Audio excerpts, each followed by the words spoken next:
When it was morning, all the chief priests and the elders of the people took counsel against Jesus to put him to death. They bound him, led him away, and handed him over to Pilate the governor. Then Judas, his betrayer, seeing that Jesus had been condemned, deeply regretted what he had done. This always makes me with this phrasing here. When Judas saw that he had been condemned, he deeply regretted what he had done. I wonder if it was like that he thought that by turning him over to them, that he was um, forcing Jesus to reveal himself, to take over, or something like that.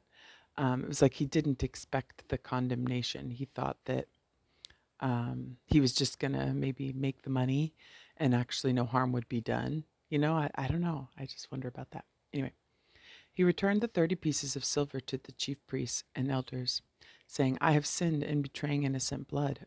They said, What is that to us? Look to yourself. Flinging the money into the temple, he departed and went off and hanged himself. The chief priests gathered up the money and said, Oy, it is not lawful to deposit this money in the temple treasury, for it is the price of blood. This just blows my mind. Like, I just cannot believe this level of like delusion that you paid blood money. You paid this money to somebody for it is blood money. But now you're saying, oh, we can't take this because it's blood money. But you were the ones who paid it. It's crazy to me. Anyway, after consultation, they used it to buy the potter's field as a burial place for foreigners. That is why the field even today is called the field of blood. Then was fulfilled what had been said through Jeremiah, the prophet. And they took the 30 pieces of silver, the value of a man with a price on his head, a price set by some of the Israelites, and they paid it out for the potter's field, just as the Lord had commanded me. Now Jesus stood before the governor, and he questioned him, Are you the king of the Jews? Jesus said, You say so. And when he was accused by the chief priests and elders, he made no answer. Then Pilate said to him, Do you not hear how many things they are testifying against you?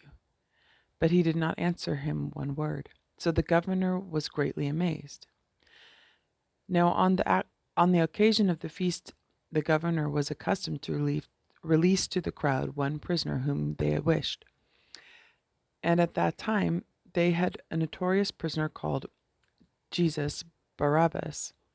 So when they had assembled, Pilate said to them, Which one do you want me to release to you, Jesus Barabbas or Jesus called Messiah? For he knew that it was out of envy that they had handed him over. While he was still seated on the bench, his wife sent him a message. Have nothing to do with that righteous man. I suffered much in a dream today because of him. The chief priests and the elders persuaded the crowds to ask for Barabbas, but to destroy Jesus. And so this is one of those things that I think is important, because obviously so many of the people had been healed and had seen the miracles he performed and everything. And like everywhere he went, the crowds would follow him and stuff. They were laying down the branches, crying Hosanna, like as he's entering the city, like all this stuff. But all it takes is the chief priests and the elders to start speaking against them and to say something persuasive. And I have a problem with persuasive speaking, especially in the church. Persuasion is no bueno. Persuasion is something of the enemy. But it's something that, to me, in a culture that is built on, in case you didn't know, propaganda, um, we are very susceptible to this. It's not. It's but and here's the thing: is like when it comes to propaganda, to manipulation, to any of that stuff, every person feels like they're like personally immune. Like when it comes to advertising, everybody goes, "Oh, I don't pay attention to those. Oh, I don't listen to that." But They don't spend billions of dollars on that stuff because it doesn't work. It does. It works. And you never realize it's happening. And so it just takes these people to just say a couple persuasive things and turn the whole crowd against him. It's just mind-boggling because I can see where Pilate was thinking, hey, I know the people have been, you know, congregating wherever this guy goes. I know that, it's just these guys that are the problem. The what is it? The chief priests and the um whatchamacallits. Anyways, but yeah, shut up, Avenel. Where was I? Okay.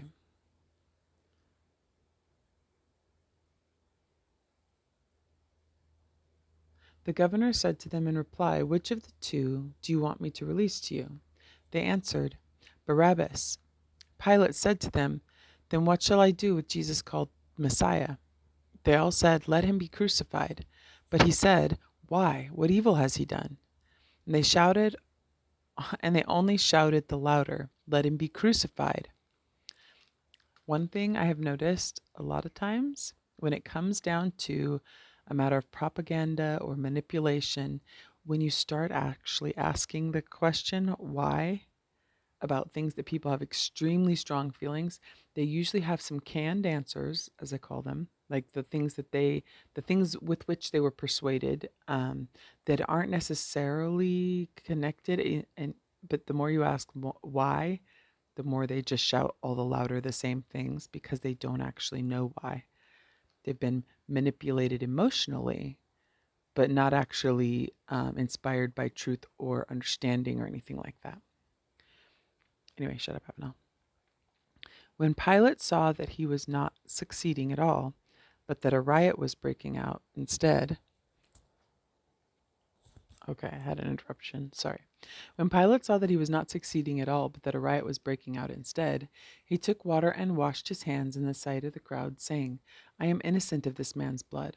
Look to it yourselves." And the whole people said in reply, "His blood be upon us and upon our children." Then he released Barabbas to them. But after that he had Jesus scourged. He handed him over to be crucified.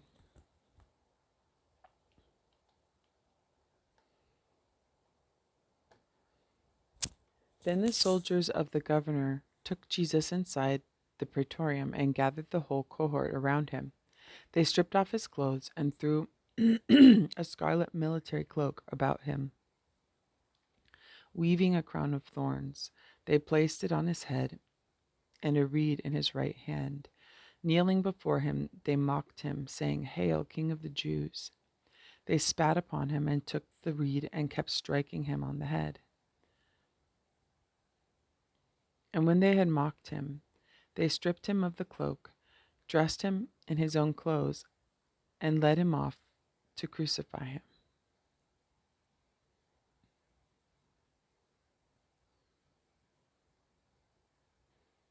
I don't know. This to me, I always just like it's just such um, a difficult side of human nature, and it's not like because I really believe that all the things I read that I go, oh my gosh, how could they ever, you know, anybody could have done. I would have done if I had been in those people's shoes at that time with their what gone through their experiences.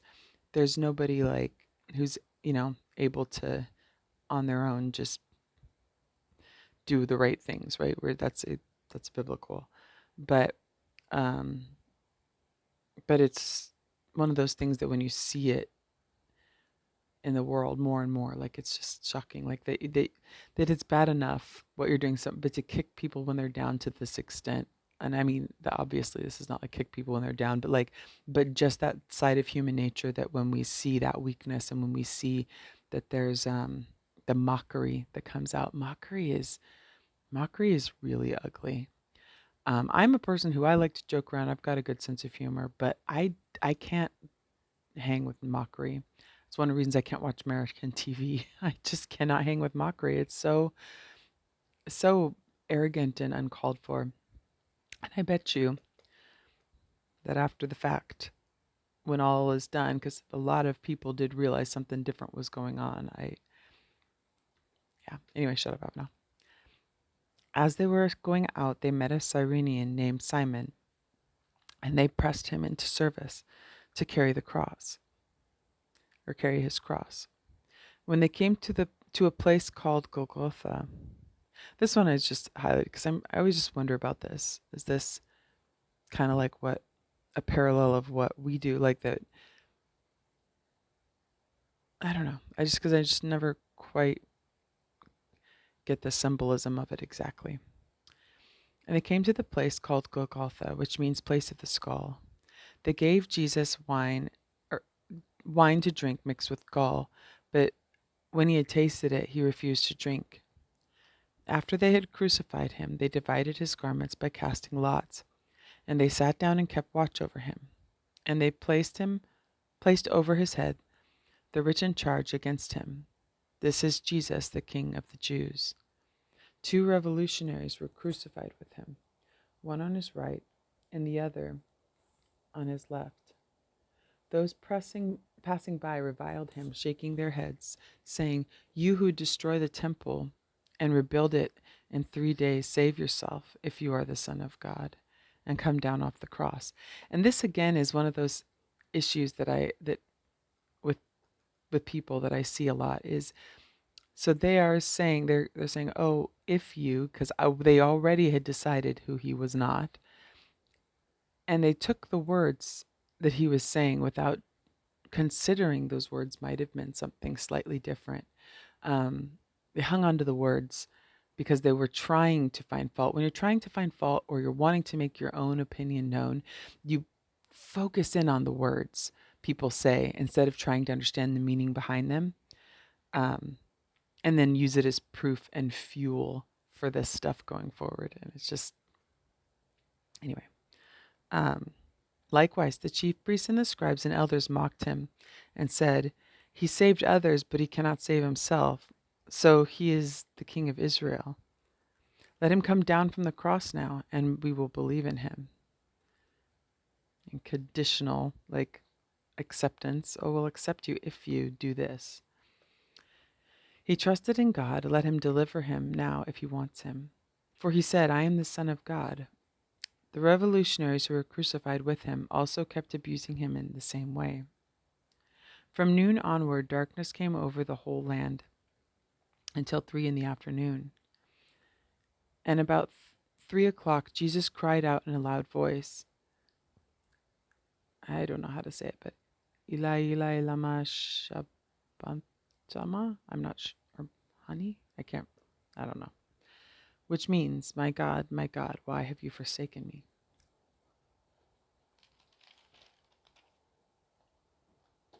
Some of the bystanders who heard it said, "This one is calling for Elijah." Immediately one of them ran to get a sponge. He soaked it in wine and, putting it on a reed, gave it to him to drink. But the rest said, "Wait, let us see if Elijah comes to save him." But Jesus cried out again in a loud voice and gave up his spirit. And behold, the veil of the sanctuary was torn in two from top to bottom. The earth quaked, rocks were split, tombs were opened, and bodies of many saints who had fallen asleep were raised. And coming forth from their tombs after his resurrection, they entered the holy city and appeared to many. The centurion and the men with him who were keeping watch over Jesus feared greatly when they saw the earthquake and all that was happening. And they said, "Truly, this is the Son of God." There were many women there looking on from a distance, who had followed Jesus from Galilee, ministering to him. Among them were Mary Magdalene and Mary his mother, Mary the mother of James and Joseph, and the mother of the sons of Zebedee. When it was evening, there came a rich man from Arimathea named Joseph, who was himself a disciple of Jesus. He went to Pilate and asked for the body of Jesus. Then Pilate ordered it to be handed over. Taking the body, Joseph wrapped it in clean linen and laid it in his new tomb that he had hewn in the rock. Then he rolled a huge stone across the entrance to the tomb and departed. But Mary Magdalene and the other Mary remained sitting there, facing the tomb. The next day, the one following the day of preparation, the chief priests and the Pharisees gathered before Pilate and said, "Sir, we remembered that this impostor, while still alive, said, 'Again, or after 3 days, I will be raised up.' Give orders then that the grave be secured until the third day, lest his disciples come and steal him, and say to the people, 'He has been raised from the dead.' This last imposture would be worse than the first." Pilate said to them, "The guard is yours, so go secure it as best you can." So they went and secured the tomb by fixing a seal to the stone and setting the guard.